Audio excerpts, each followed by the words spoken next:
Muy bien, entonces empezamos con la parte de antecedentes de las bases de datos NoSQL.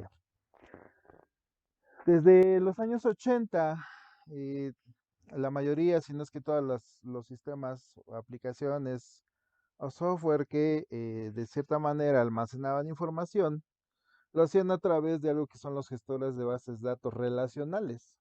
¿Ok?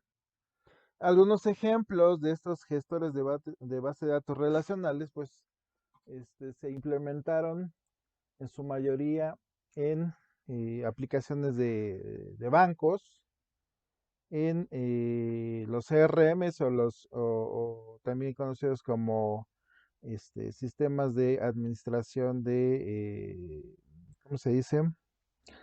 De clientes, de relaciones con clientes, ¿no?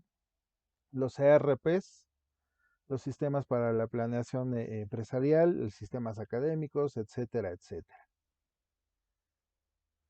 Estos básicamente lo que hacían era recolectar operaciones que gestionaban datos simples y estructurados, como lo son compras, almacén y stock, puntos de venta, control escolar, obviamente pues las transacciones bancarias, etcétera, etcétera.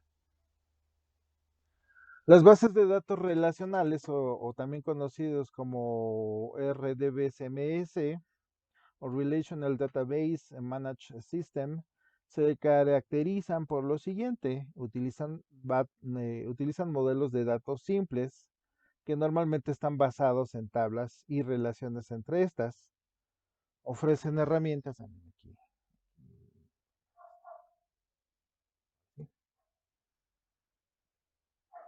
Ofrecer herramientas para garantizar la integridad de los datos y la consistencia de la información.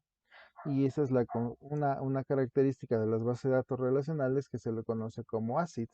¿Ok? Ya estaremos hablando del ACID, y seguramente es algo que ustedes ya conocen. Utilizan lenguajes de interrogación estándar simple o de componentes. ¿Ok? Proporcionan utilidades para asegurar el acceso, manipulación y privacidad de los datos.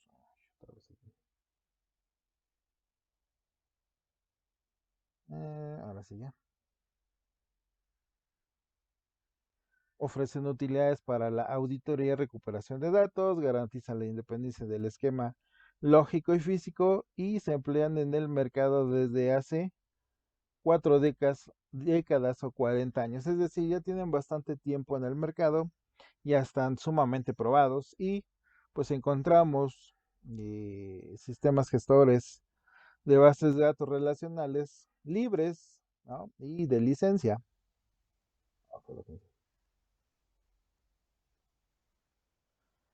Sin embargo, pues con el nacimiento de las redes sociales y a lo largo del tiempo donde se ha venido fortaleciendo, robusteciendo este tipo de aplicaciones, como lo son Facebook, Twitter y las nuevas que ustedes ya conocen, y algunas aplicaciones de comercio electrónico, pues estas empezaron a requerir dar servicio a miles de usuarios, a cientos de miles, a millones, etcétera, etcétera, pero de manera concurrente, es decir, todos posiblemente al mismo tiempo. Y es evidente que al existir esta demanda de servicios, pues también se generó, creció la cantidad de respuestas, de solicitudes hacia los servidores, hacia las bases de datos, que al final del día, en ese momento, las bases de datos basadas en tecnología relacional, pues no ofrecían el nivel de escalabilidad o de rendimiento adecuado que estas aplicaciones demandaban, ¿no? A su vez, algunas tecnologías que en ese momento todavía no existían, pero que hoy en día son comunes para nosotros, como lo es la virtualización y el cómputo en la nube, pues permitieron darle solución a estas necesidades, a estos problemas que en ese momento existían, a través de la construcción de diferentes nodos, ¿sale? que a su vez requerían o digamos que solucionan la parte del almacenamiento, ¿sale? Y que hoy en día pues es una solución bastante común para solucionar lo que en este momento había, ¿no? El problema de la escalabilidad de la respuesta y que definitivamente impactaban en la eficiencia de las aplicaciones. Todo esto estaba basado en algo que se llama arquitectura centralizada, ¿no?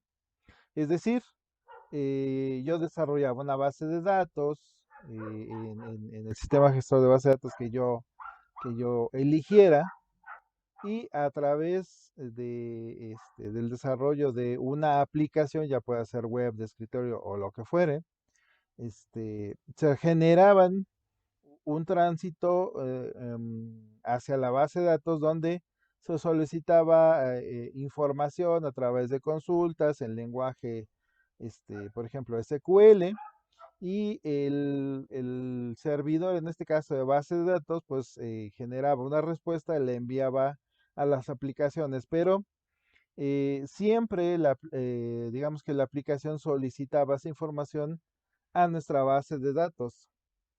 Obvio que cuando se implementaron soluciones en la nube, pues dentro de este esquema ya, digamos, se logró segmentar o identificar los diferentes elementos que interactúan para la implementación de aplicaciones en la nube, de tal manera que ahora todo esto lo hacemos, digamos, a través de peticiones mediante ¿cómo se llama? Una infraestructura de red.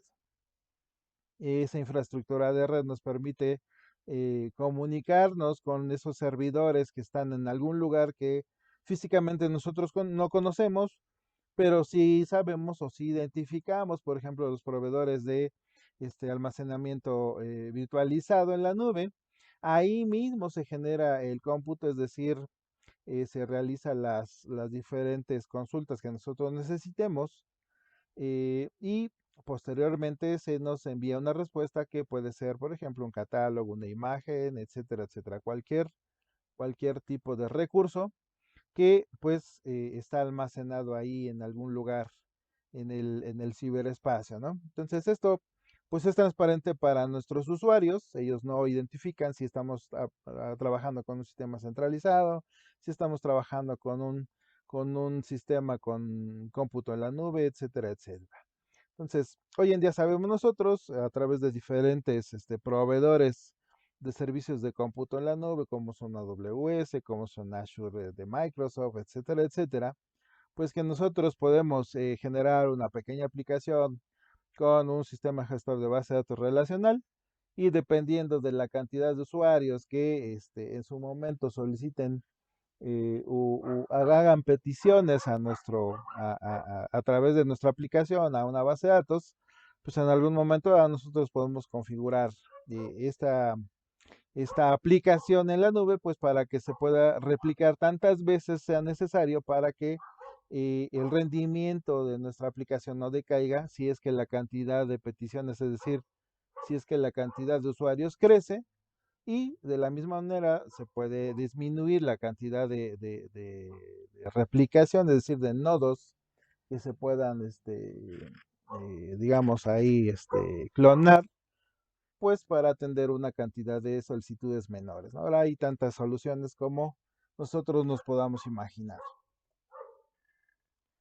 Si nosotros observamos esta gráfica rendimiento contra complejidad de datos, nos daremos cuenta que dependiendo de la naturaleza de los datos y de las tareas que nosotros pretendemos implementar a través de una aplicación, pues impacta tanto en el rendimiento como en la complejidad de datos. Es decir, por ejemplo, si nosotros vemos en la parte donde dice datos transaccionales, es decir, el trabajo que tiene que ver con un sistema gestor base de datos relacional, pues a menor complejidad de los datos, el rendimiento de esa aplicación que consuma datos de nuestra base, pues es mucho mayor, ¿no? Es decir, mientras menos intrincados, mientras menos cantidad de datos haya, pues el rendimiento es elevado. Pero vemos que esta curva va decrementando, ya que a lo mejor la complejidad de los datos que consume una aplicación web impacta directamente en el rendimiento, ¿sale? Va decrementando el rendimiento a mayor complejidad de los datos, por ejemplo, consumidos por una aplicación web. No se diga así los servicios de redes sociales, ¿no? Que definitivamente tienen una complejidad superior a la de una aplicación de datos web o al manejo de un sistema gestor de base de datos. Y no se diga así, por ejemplo, servicios de geolocalización, geoposicionados, donde estamos hablando de, por ejemplo, coordenadas, estamos hablando de imágenes, estamos hablando de análisis estadístico, etcétera, etcétera. Entonces observen, a mayor complejidad de los datos, eso impacta directamente en el rendimiento de las aplicaciones. Por lo tanto, eh, no podemos pretender, por ejemplo, implementar este tipo de soluciones utilizando bases de datos tradicionales, es decir, relacionales, como las que nosotros comúnmente manejamos o trabajamos. ¿Ok? Porque entonces nos sirven las bases de datos estructuradas para los datos masivos. Y vamos a analizar esas características, porque los sistemas administradores de bases de datos relacionales representan ciertos inconvenientes, ¿no? Que identificamos en esta presentación como cuellos de botella. Una de esas es la gestión del log, ¿no? Entradas o salidas, manejos de errores, perdón, por ejemplo, el control de la concurrencia, es decir, y el control del manejo, por ejemplo, de inicios de sesión, se me fue la palabrita, de solicitud de respuesta, etcétera, etcétera, los protocolos para las transacciones distribuidas, la administración de los buffers para el almacenamiento y el control de interfaces, es decir, los, los, um, las APIs o los conectores que nos permiten hacer precisamente esas conexiones a bases de datos, pues todas estas características implican un cuello de botella, ¿no? eh, un problema que en su inicio habíamos planteado anteriormente, por ejemplo, cuando una empresa, eh, hablemos por ejemplo de un banco, ¿no? Cuando un banco empezó a desarrollar sus bases de datos para el control de sus cuentas, clientes, empleados, etcétera, etcétera, etcétera, seguramente empezó a trabajar con un sistema de archivos, como nosotros hoy en día, por ejemplo, estábamos trabajando con Hadoop, ¿no? Si ustedes recuerdan, Hadoop tiene su sistema de archivos y en ese sistema de archivos, lo que nosotros introducimos dentro de Hadoop son como tal, ¿no? Por ejemplo, archivos de texto, ¿no? O archivos CSV, o archivos JSON, o archivos XML, ¿ok? Bueno, pues en su momento también, seguramente los bancos generaron toda esta información en archivos, ¿no? En archivos de texto, en archivos binarios, etcétera, etcétera. Bueno, pues con el paso del tiempo, por ejemplo, para la generación o más bien para la creación o implementación de sistemas, digamos que controlaran tareas de operación, como por ejemplo pueden ser, ¿qué les gusta? A lo mejor formularios para el registro de nuevos usuarios, a lo mejor también un sistema de control de citas, para la atención de usuarios, para el soporte de clientes, etcétera, etcétera, pues se dieron cuenta que este tipo de sistemas no les permitía a lo mejor una respuesta, o más bien gestionar la información de manera tan eficiente como si lo hicieran a través de un sistema gestor de bases de datos. ¿Ok? Sin embargo, algunas empresas cuando empezaron a hacer estos desarrollos, pues evidentemente no hicieron o no tuvieron una visión a largo tiempo. Así que cuando se fueron implementando estas soluciones, un día en retrospectiva se dieron cuenta que pues tenían dos o tres o cuatro sistemas desarrollados en diferentes lenguajes de programación, con diferentes gestores de bases de datos posiblemente, con diferentes paradigmas de programación posiblemente también, ¿no? Y pues llegan a ese momento donde tienen que realizar o una migración o una integración de todas estas plataformas y pues se enfrentan con todos estos problemas, ¿no? Que acabamos de ver en este listado, ¿no? Protocolos, administración de la información, las interfaces de comunicación, etcétera, etcétera. ¿Ok? Entonces, el manejo de diferentes formatos de intercambio de información vino a dar una solución a esto, es decir, nos saltamos toda la parte de las interfaces, ya no tengo que ya no tengo que estarme peleando con los controladores, por ejemplo, para hacer una consulta de datos este, hacia un SQL Server cuando yo estoy trabajando a lo mejor con un CentOS, ¿no?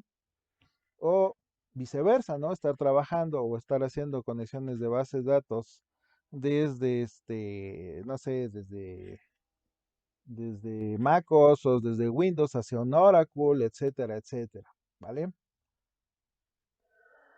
¿Qué soluciones entonces se implementaron? Bueno, pues en su momento se implementaron modelos alternativos, que es lo que hace un rato estábamos platicando, y definitivamente pues las empresas optaron, ¿no? Por desarrollar sus propias soluciones y ya vimos que en esa vorágine del crecimiento de las redes sociales y de las diferentes herramientas en la carrera por ofrecer productos innovadores para los usuarios, por ejemplo, Google, Facebook, Amazon y las empresas que ya conocemos, pues fueron desarrollando, haciendo investigación y creando a través de sus diferentes departamentos de diseño, de investigación, pues algunas herramientas que hoy en día pues son de uso común, ¿no? Como en su momento lo vimos con MapReduce, ¿no? Este paradigma que nos permite implementar ¿cómo se llama? El análisis de datos masivos a través de dos operaciones básicas, ¿no? Que es el mapeo y la reducción de los datos o la clasificación rápida y fueron herramientas desarrolladas precisamente por Google, ¿no? Entonces, en ese sentido, pues llegamos a la pregunta, ¿no? ¿Qué es entonces el no SQL? Pareciera que es muy claro, ¿no? El nombre nos diría qué es lo que es precisamente el no SQL. Bueno, pues es un término que apareció por ahí del año 1998, ¿ok? Por Carlos Trossi, y que nos dice que es un término utilizado para describir un conjunto de bases de datos que son distintos a las bases de datos relacionales por los siguientes cuatro aspectos, ¿no? Que es un esquema prescindible, más bien que tiene un esquema prescindible, que no está normalizado, que además se escala horizontalmente y que no garantiza la característica básica de los sistemas relacionales, que es el ACID, ¿no? ¿Qué diferencias encontramos entonces entre los sistemas de bases de datos relacionales y los no SQL? Bueno, que los sistemas de bases de datos relacionales tienen una información organizada en más bien con dos elementos primordiales, ¿no? Que son tablas y relaciones, ¿no? Como su nombre lo indica. Y que ejecutan, por ejemplo, uniones para mapear consultas en un lenguaje que es en este caso SQL, que proveen de una respuesta al usuario, ¿no? Entonces, a través del lenguaje SQL, yo exploto esas relaciones que existen entre las tablas y posiblemente a través de joins, y una vez que se genera una respuesta, pues esta me genera una salida que en todos los casos, pues es por ejemplo, una tablita, ¿no? O un dato en particular. Por otro lado, pues no SQL tiene información almacenada en unidades. Esas unidades más adelante veremos de qué tipo son. Pueden ser cupos de datos, pueden ser ternas de información, pueden ser diccionarios, etcétera, etcétera. ¿Ok? Y la información pues no está separada, es decir, no tenemos tablas y tablas y tablas de información sino más bien tenemos estas unidades de información que dentro tienen datos y que ya veremos más adelante cómo es que se explotan. ¿Vale? A grosso modo, pues aquí vemos algunos recursos que brindan tanto NoSQL y SQL en los campos de aplicación de cada uno de ellos, ¿no? Por ejemplo, si vemos del lado izquierdo, NoSQL, pues se utiliza mucho para el gaming, evidentemente para redes sociales, Internet de las cosas, para la web, para aplicaciones móviles, empresas, ¿ok? Por ejemplo, para el almacenamiento y acceso a la información a través de llaves públicas y privadas, para bases de datos documentales, para el almacenamiento en familias de columnas, etcétera, etcétera. Si ustedes observan, por ejemplo, en el caso de el almacenamiento en familias de columnas, tenemos una especie de tabla, pero dentro de esta tabla tenemos huecos, ¿no? Es decir, tenemos vacíos de información que digamos que por definición, dentro del sistema, dentro de, por ejemplo, del paradigma de relacional, este, la parte de la normalización, pues no permite que haya precisamente esos espacios o huecos en la información. Todas las tablas en primera forma normal forzosamente deben de omitir los nulos, ¿no? O los datos repetidos, o etcétera, etcétera. Pues de entrada esa es una característica de las bases de datos no SQL y viceversa, ¿no? O digamos que a la par más bien, SQL pues también trabaja en la web, en la telefonía móvil, en las empresas, en los almacenes de datos de tipo MART. Acuérdense que esto es de las bases de datos distribuidas, de sistemas distribuidos. Evidentemente en el almacenamiento de tablas de tipo relacional y y pues todo lo que tiene que ver con las uniones o las relaciones que existen entre las tablas de tipo relacional. ¿Ok? Llegamos a esta parte donde dice que no SQL pues no es siempre la mejor solución. Es decir, no SQL no es directamente una alternativa al SQL en todos los casos. ¿Sale? Por ejemplo, si yo tengo una aplicación que funciona de manera adecuada o correcta con una base de datos relacional, pues entonces así la mantengo. Es decir, no tengo que optar por una base de datos no SQL, pensando que esa sería la mejor opción. Más bien tengo que guiarme en el propósito de la aplicación en la cual en todo caso yo pretendería implementar una base de datos no SQL. ¿Cómo qué cosas me sirvan para determinar eso? Pues lo que nosotros vimos anteriormente, ¿no? Esa grafiquita donde yo determino cuáles son los requisitos, cuál es el objetivo, cuál es el objeto de mi aplicación y en base a eso yo tomo la decisión de implementar una base de datos SQL o más bien relacional y una no SQL. ¿Ok? Tiene que ver mucho con la complejidad de los datos y con la cantidad de datos que hay que, por ejemplo, almacenar o procesar. ¿Ok? Entonces, una gráfica como la que vimos anteriormente o una tabla comparativa como la que estamos viendo ahorita nos ayudaría a definir, por ejemplo, si implemento o no una base de datos no SQL. Por ejemplo, les hablo de un ejemplo en el que ahorita estoy trabajando. Como ustedes bien saben, todos ustedes tienen ahí una cuenta en sistemas ICEA, donde pues ahí, por ejemplo, consultan su Cardex o su historial académico o realizan encuestas, etcétera, etcétera. Entonces, con el paso del tiempo, bueno, al inicio, cuando se implementaron estos sistemas, pues no había mayor problema en aplicar encuestas, en realizar estudios estadísticos, porque la cantidad de datos no era tanta y porque la matrícula de los alumnos también no era tan amplia. ¿Vale? Con el tiempo, evidentemente, creció la oferta académica, crecieron la cantidad de alumnos, es decir, la matrícula se incrementó y también la cantidad de estudios para aplicarse, es decir, encuestas, etcétera, etcétera, pues también se incrementó por las necesidades de información y las políticas, por ejemplo, que nos trazan las autoridades en su momento, ¿no? Bueno, pues resulta que hoy en día, por ejemplo, ustedes realizan por ahí una encuestita que tiene que ver con que si nosotros los profesores les impartimos una clase, que si les retroalimentamos, que si les dejamos tarea, que si calificamos sus productos y los registramos en CICE, etcétera, etcétera. Muy bien, pues esa breve entrevista, por cada aplicación o por cada registro mensual que ustedes realizan, pues más o menos genera ahí una cantidad de 20,000 registros, ¿sale? Ahora multiplicamos esos 20,000 registros por 4 meses, ¿no? Ya se volvieron 80,000 registros, casi 100,000 registros, ¿no?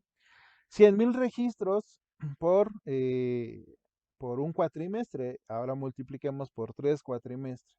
Estamos hablando que quizás en 2 años alcancemos medio millón de registros para que ustedes nos indiquen o nos retroalimenten en cuanto a las actividades que nosotros los docentes realizamos frente al grupo.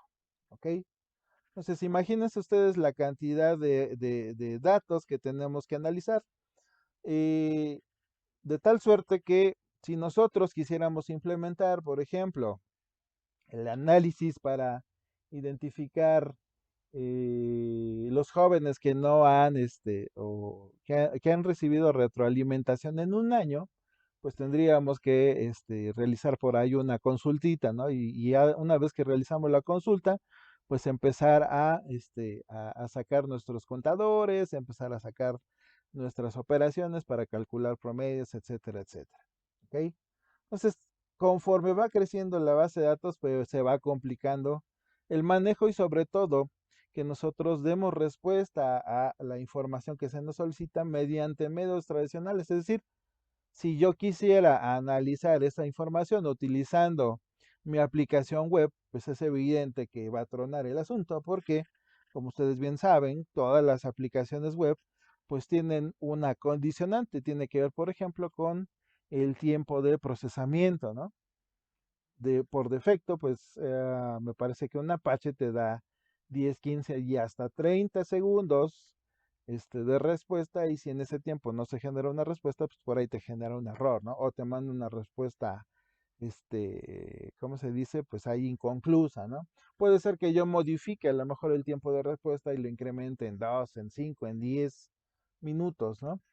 Pero pues es evidente que el usuario no va a esperar 10 o 15 o 20 minutos a recibir una respuesta, ¿no? De alguna información que se necesita. Por lo tanto, lo que se puede hacer en base a lo que ahora nosotros conocemos, pues es segmentar a lo mejor nuestra aplicación, ¿no?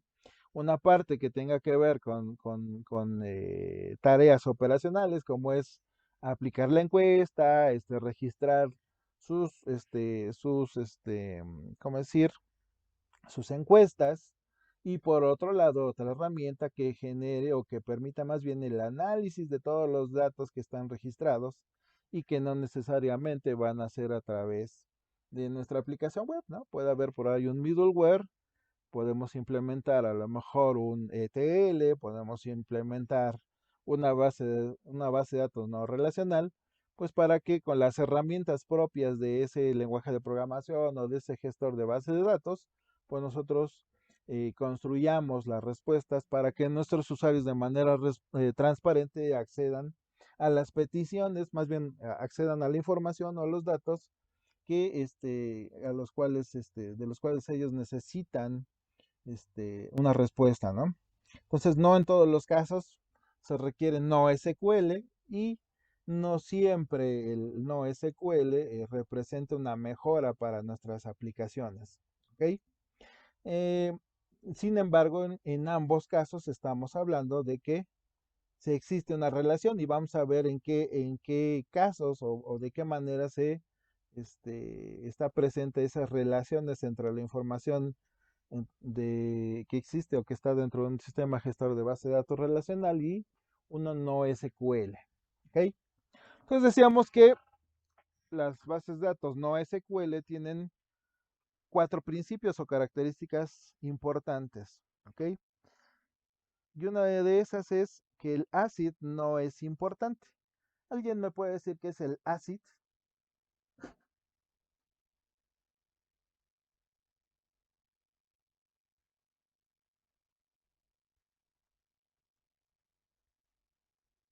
¿Jóvenes?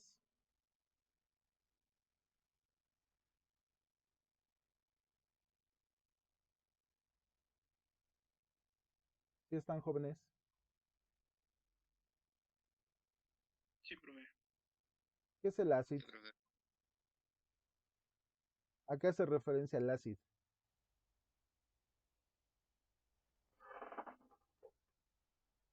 ¿Alguien que se acuerde? ¿O nadie se acuerda?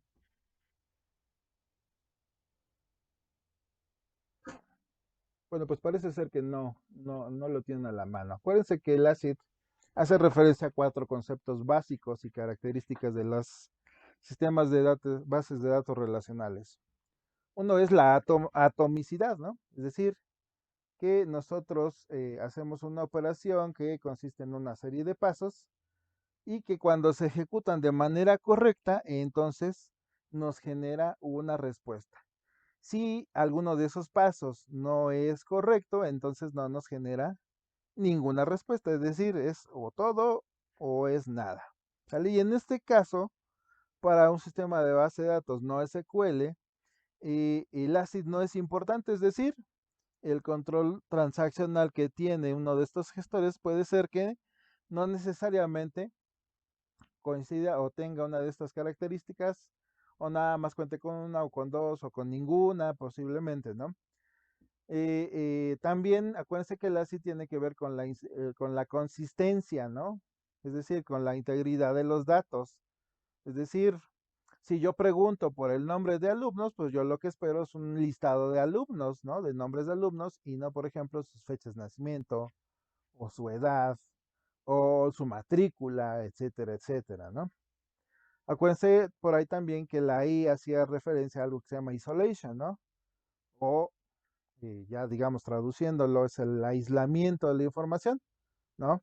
Lo cual a mí me garantiza que la información no va a ser modificada o alterada por alguna otra operación que yo realice dentro de la base de datos, ¿sale? A menos de que yo explícitamente haga una modificación.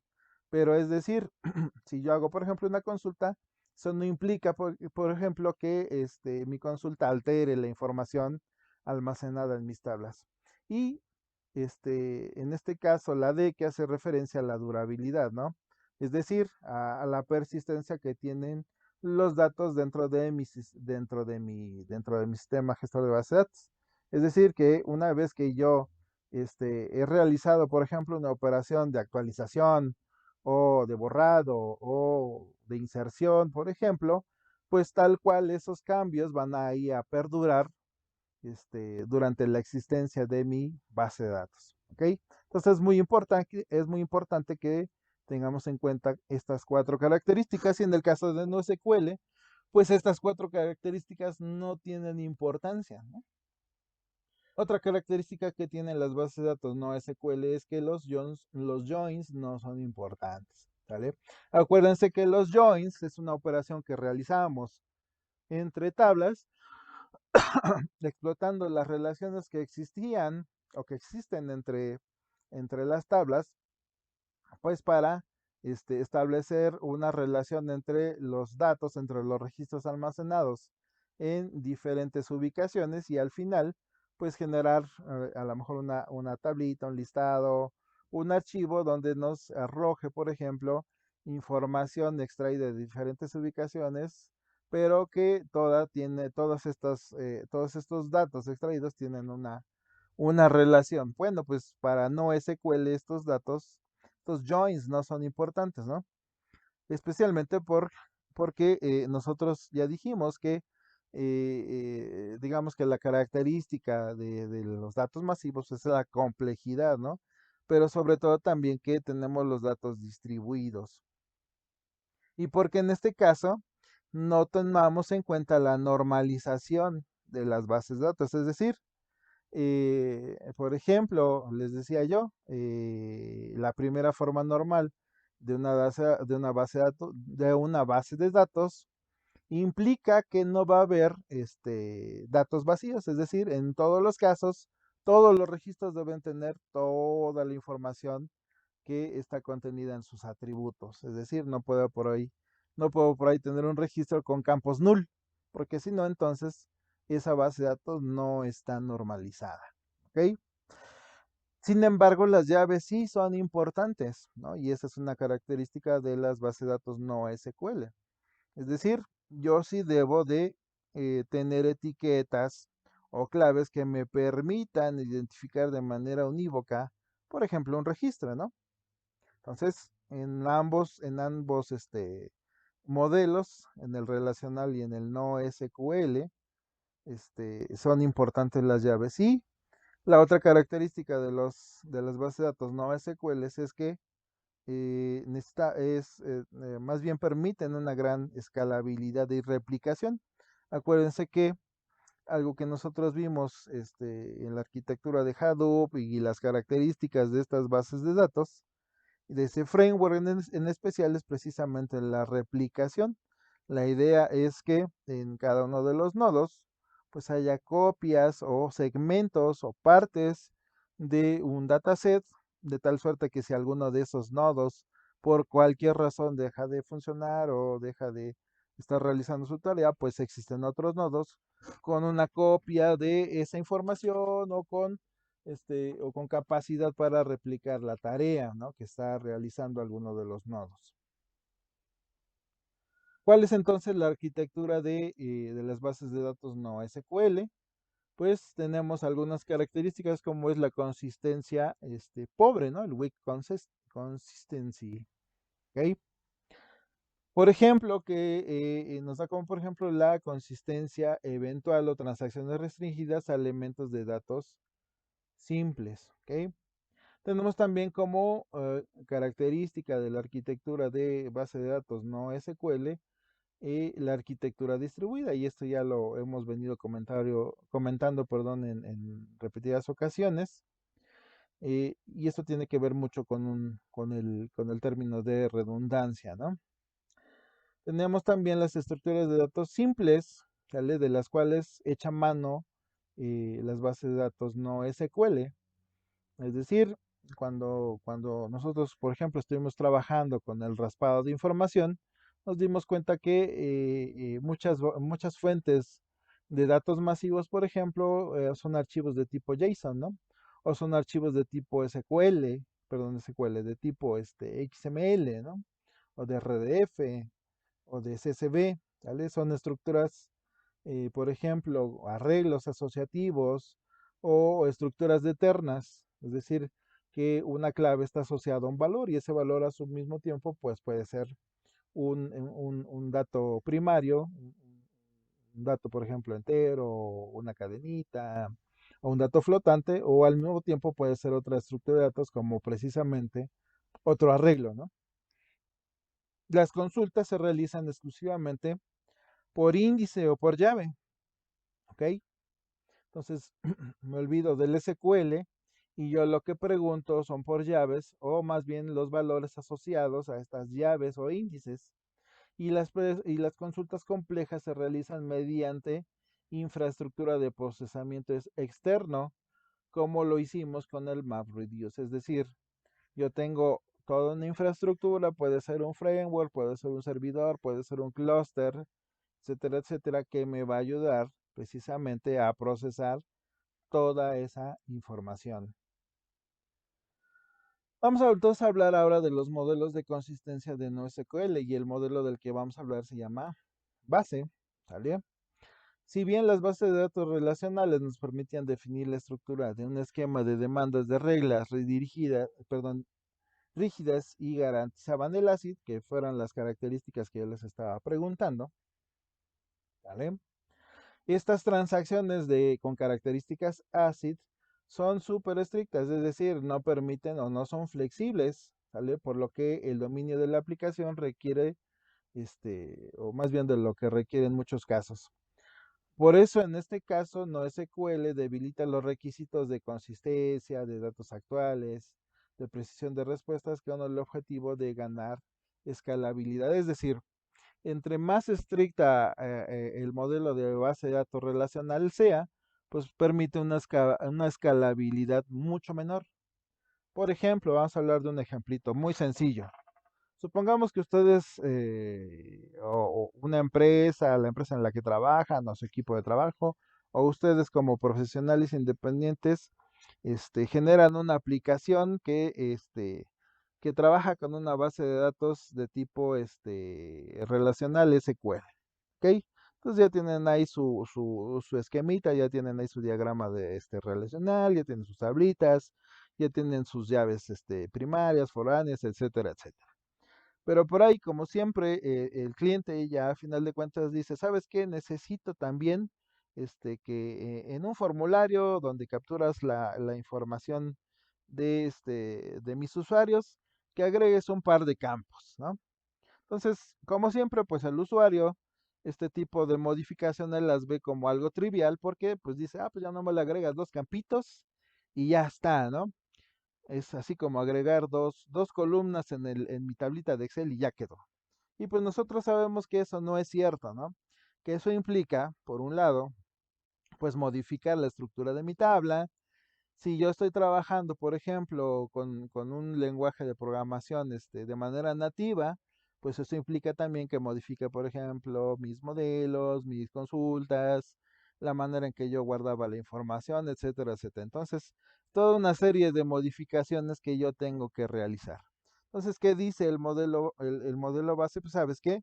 Este, no necesitamos modificar una estructura de base de datos porque nosotros no manejamos tablas. Simple y sencillamente lo que vas a hacer es a lo mejor agregar una comita y el valor que tú necesitas que se almacene de más. ¿Ok?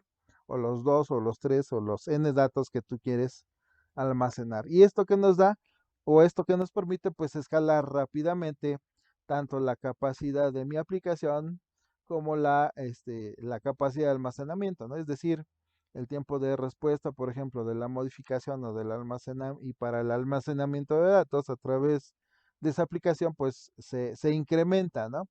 Es un tiempo mucho menor. Pero pues eso también implica, por ejemplo, que seguro va a haber datos que van a omitir o que a lo mejor que por, ¿cómo decirlo? Que históricamente no contaban con esa información y pues así se quedarán estos huecos, ¿no? Eh, ¿Qué más? Entonces ganan esta escalabilidad a través de la aplicación de un teorema que se llama CAP.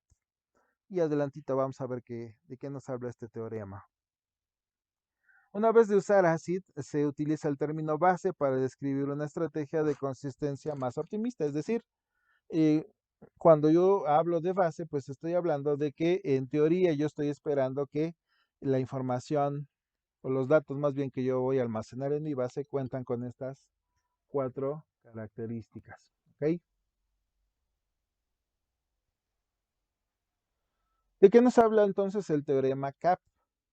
Nos habla de tres características importantes. ¿Ok? Un término que se llama Basically Available, ¿sale? Que está operativo en la mayoría del tiempo, es decir, que hay disponibilidad, no del 100% quizás, este, pero que en un porcentaje bastante alto está ahí disponible. Habla del soft state, ¿sale? Que son los datos en las diferentes réplicas que no tienen que ser mutuamente consistentes en todo momento, es decir, posiblemente yo tengo una réplica de mi base de datos en diferentes nodos, pero posiblemente uno de estos nodos ya lleva a cabo una actualización de esa copia de información que yo tenía y eso no implica, ¿no? Que haya colapso de mi aplicación, sino más bien que en algún momento esta actualización que se llevó a cabo en uno de estos nodos, pues en algún momento dado va a llegar hacia las diferentes copias una vez que se ha realizado esta actualización. Y consistencia eventual, que asegura la consistencia solo después de un pase de cierto tiempo, lo que yo les decía, ¿no?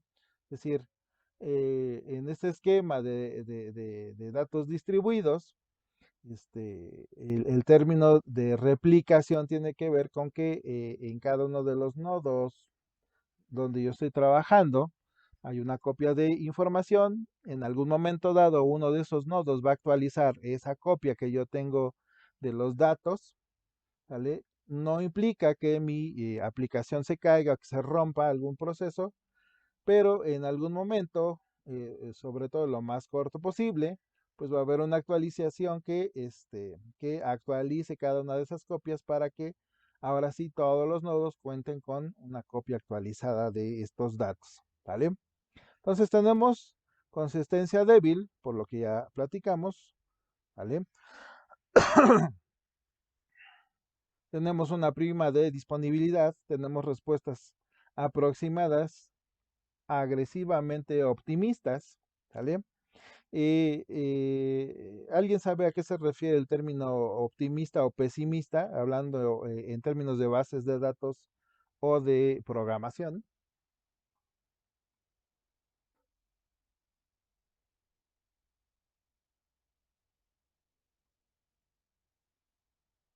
Bueno, bueno, aló, aló. Aquí estamos, profe. Sí, profe. Excelente. Bueno, Muy bien. relacionados al control de concurrencia, profe, de datos. Estamos hablando de un, por ejemplo, de un algoritmo optimista o pesimista. No, no tiene que ver con el control de concurrencia.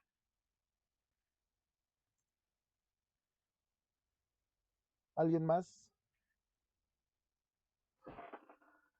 Bueno, ya digamos que sacándolo digamos que del ámbito de la programación o base de datos, ¿qué característica o cómo podríamos definir una persona que es optimista?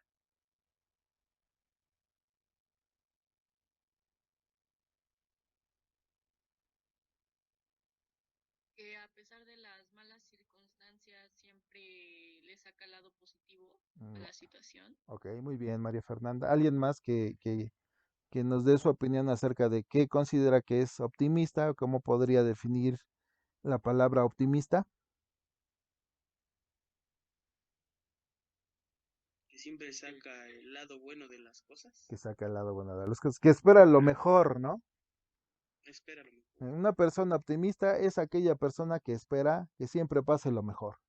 Y de manera contraria, pues una persona pesimista es aquella que siempre está pensando en que va a pasar lo peor, ¿no? Siempre espera lo malo. En ese mismo sentido se aplica a el desarrollo de aplicaciones o bases de datos, ¿sale? Donde cuando nosotros hablamos, por ejemplo, de una base de datos que es agresivamente optimista, se está refiriendo que, que la manera en que analiza, procesa la información es considerando en que siempre va a encontrar toda la información, que toda la información va a ser consistente, que no va a faltar nada de información, etcétera, etcétera. Es decir, espera siempre las mejores condiciones. Y pues evidentemente nosotros sabemos que eso pues no va a ocurrir, ¿no?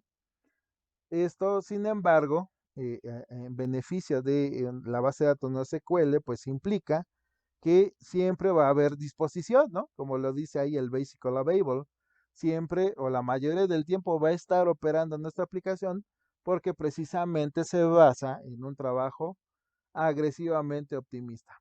No así, por ejemplo, un sistema gestor de base de datos relacional porque este es agresivamente ¿cómo se le dice? Ya les estaba diciendo optimista y pesimista, ¿no? Agresivamente pesimista, es decir, si tú no pones un punto y coma, si tú, no pusiste bien el statement para un insert, si tú no pusiste correctamente, la palabra o, por ejemplo, el rango de valores en un between, si tú no pusiste bien un apóstrofe, una comita, entonces definitivamente no te deja hacer nada. O, por ejemplo, si tú dices voy a hacer un insert, se esperan cuatro datos a insertar y yo no coloco uno o uno no corresponde con el tipo de datos que voy a insertar, pues definitivamente tampoco te deja hacer nada. Y así sucesivamente. Entonces es importante que entiendamos, más bien que entendamos, perdón, que cuando hablamos en términos informáticos de algo optimista o pesimista, quiere decir qué tan flexible o qué tan estrictas son las reglas que se siguen para que nuestro algoritmo, programa, aplicación, gestor de base de datos es la manera en la que opera, ¿no? La manera en la que responde. ¿Ok? Gracias a todos por su participación. Continuamos.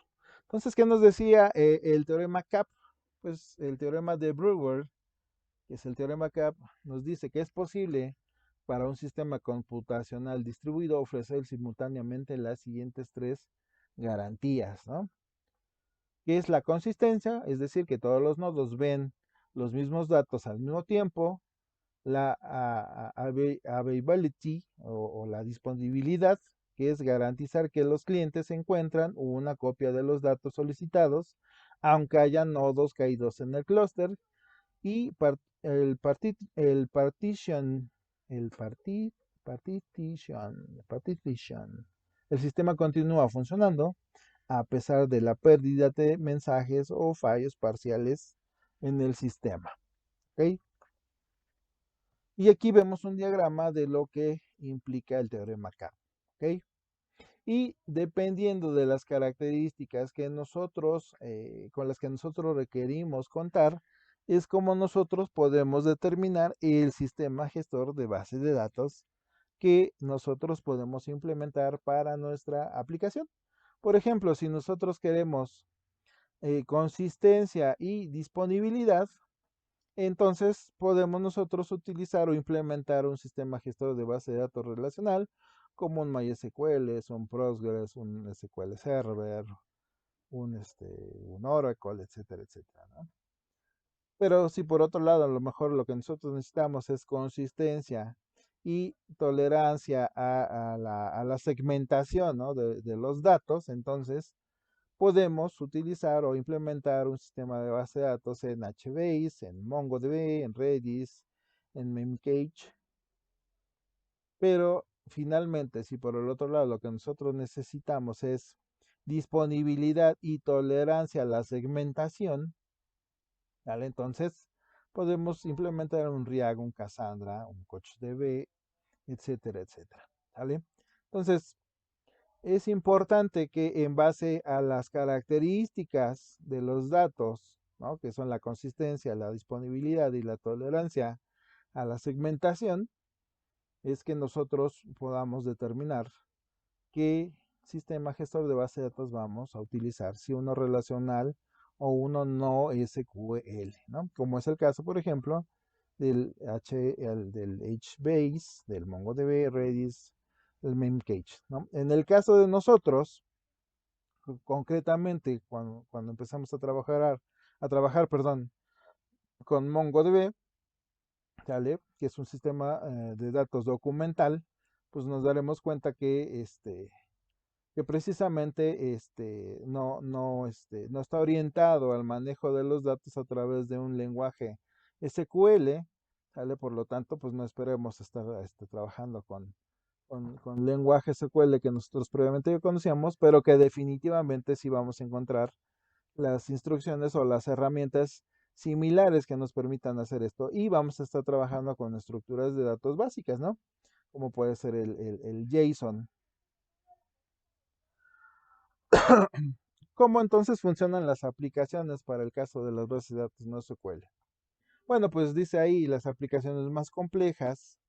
En esos casos de aplicaciones complejas, los desarrolladores deben ser conscientes del comportamiento de las transacciones base, ¿vale? Y que soportan o que deben estar soportadas por esa tecnología, ¿vale? Se deben de elegir para cada caso si aceptan datos inconsistentes o si se configura el repositorio de datos con consistencia en tiempo de lectura, aunque esto suponga un retraso en la respuesta, es decir, que pueda verificar en todas las réplicas si se tiene el mismo dato para repararlo si no es así, ¿vale? Entonces, implementar una base de datos SQL, no SQL, es entender, ¿no?, que no va a tener o que no va a funcionar de la misma manera que un MySQL, que un SQL Server, ¿sale? No con esa prontitud, pero sí con una robustez que me permita, por ejemplo, omitir datos, ¿no? O que yo implementar unas herramientas que me permitan, por ejemplo, la recuperación de información, ¿no? El uso de una base de datos no SQL es adecuado o se aconseja para aquellas personas o en esos casos en que se manejan volúmenes de datos ingentes, ¿no? Es decir, gigantescos. Tienen una frecuencia alta de accesos de lectura y de escritura, con cambios frecuentes en los esquemas de datos y no requieren consistencia ACID, que es lo que ya habíamos platicado, ¿no? A NoSQL, ahora sí que en pocas palabras, le vale el ACID. ¿En qué casos se deben, ¿sale? ¿En qué casos se pueden aplicar las bases de datos NoSQL? Pues en servicios web 2.0, ¿no? Que son redes sociales, blogs, etcétera, ya todo lo que vimos en aplicaciones de Internet de las cosas, ¿no? En el almacenamiento de perfiles sociales, en juegos sociales, en gestión de contenidos, etcétera, etcétera, etcétera. ¿Vale? Son los campos de aplicación del no SQL. Y aquí vemos un esquemita muy, muy sencillito donde nosotros identificamos el tipo de bases de datos no SQL que actualmente andan ahí en el mercado y que son básicamente de 4 tipos, ¿no? Los que son de tipo llave-valor, los que son de tipo grafo, los que son de tipo documental y los que son de tipo familia de columnas, ¿ok? Ahí vemos algunas distribuciones de cada una de los tipos de bases de datos no SQL, ¿vale? De hecho, por ejemplo, acá si observan, en el caso de los tipos de base de datos llave valor, encontramos Dynamite DB y Voldemort, ¿no? Como el de Harry Potter, donde básicamente lo que se están creando, por ejemplo, son cubos de datos, ¿no? Arango DB, Allegro Graph, ¿vale? Que son ejemplos de bases de datos de tipo grafo, ¿no? MongoDB que nosotros vamos a implementar, que son bases de datos documentales, ¿sale? Se tiene un índice de los documentos y la información que puedan contener, ¿sale? Y esto permite la ubicación de los datos dentro de documentos, ¿no?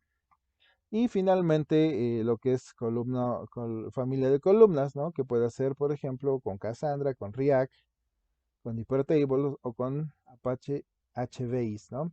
Que si ustedes recuerdan, dentro de la arquitectura del ecosistema de Hadoop, HBase entra, ¿no? Como el gestor de almacenamiento, que podría funcionar más bien como un gestor de almacenamiento de Hadoop.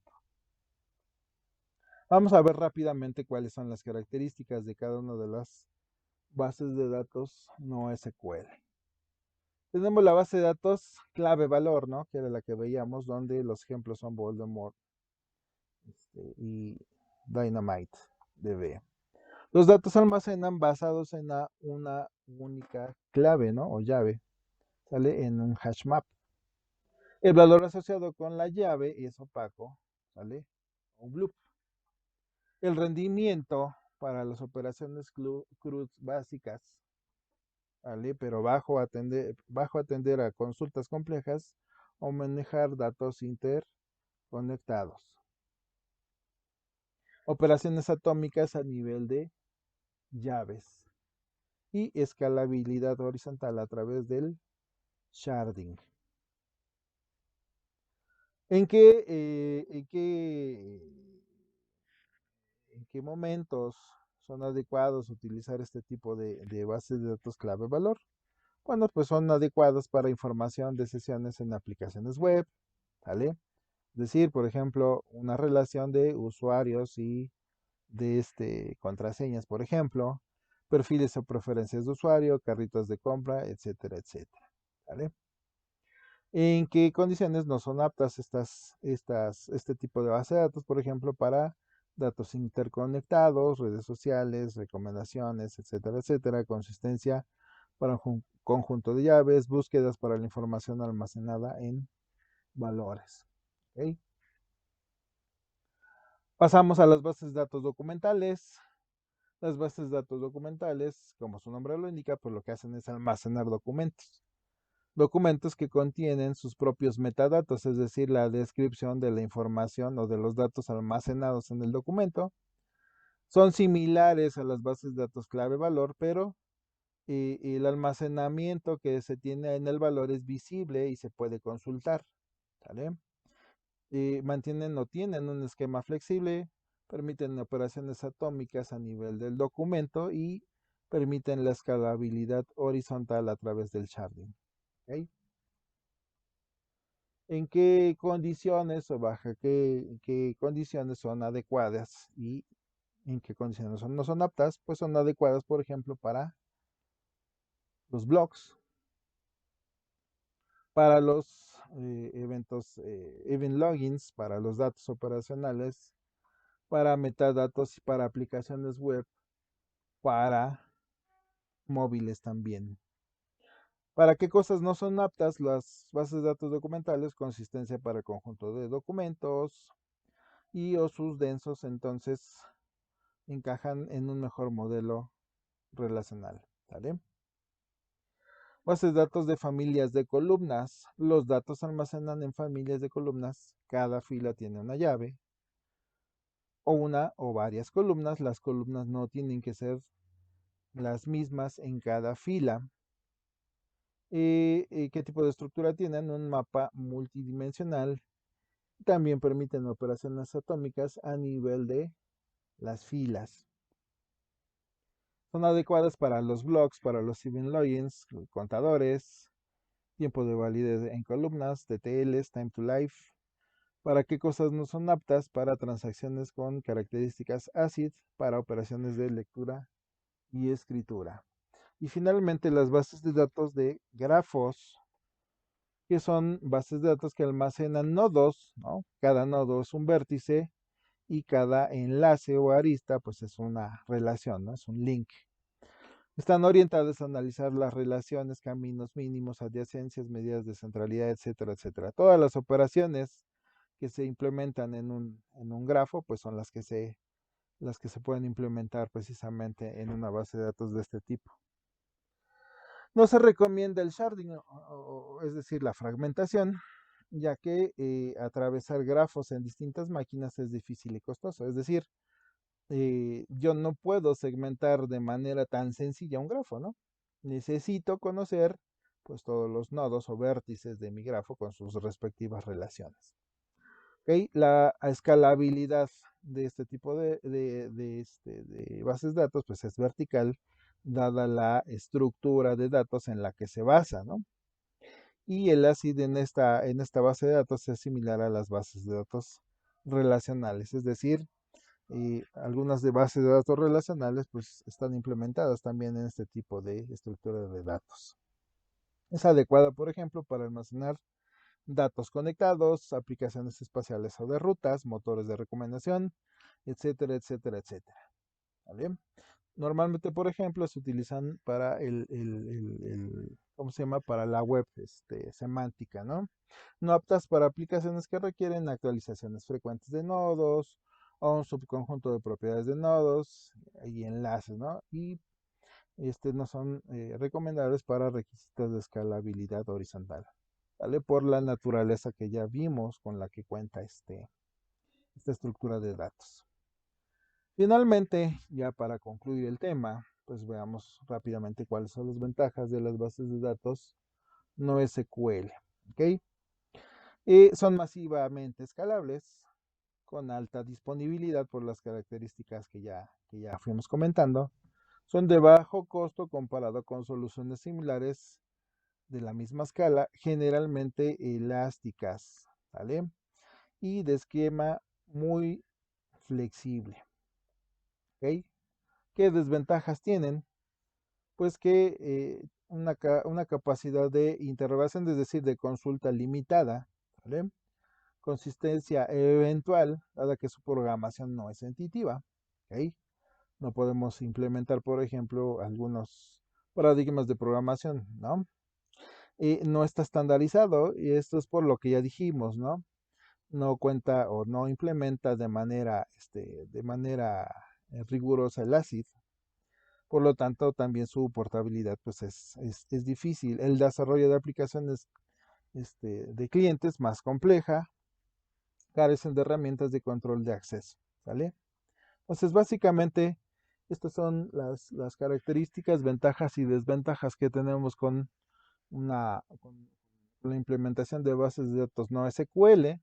Ya revisamos también en qué casos, bajo qué características, bajo qué, bajo qué condiciones operan estas bases de datos y algunas de ellas, algunos ejemplos hemos podido observar.